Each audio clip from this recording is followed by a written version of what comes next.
बिहार में इसी साल के आखिरी में विधानसभा चुनाव होंगे, तो वहीं पश्चिम बंगाल में अगले साल की शुरुआत में विधानसभा चुनाव होंगे।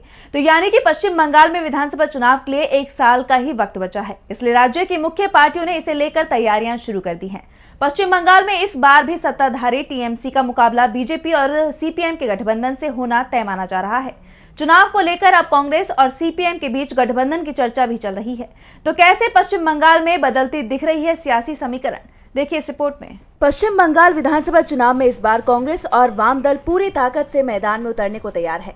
बीजेपी राज्य में लगातार चुनाव हार रही है, तो टीएमसी भी इस बार मुश्किल में दिखाई दे रही है।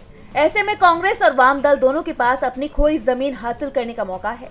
सीपीएम ने विधानसभा चुनावों तक राज्य में अपने तेज तर्रार नेता मोहम्मद सलीम के नेतृत्व को जारी रखने का फैसला किया।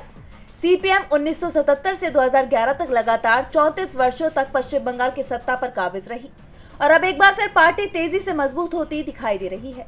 सीपीएम के पूर्व महासचिव प्रकाश करात ने कहा कि ना तो भारतीय जनता पार्टी तृणमूल कांग्रेस का विकल्प हो सकती है और न ही तृणमूल कांग्रेस पश्चिम बंगाल में बीजेपी का विकल्प हो सकती है।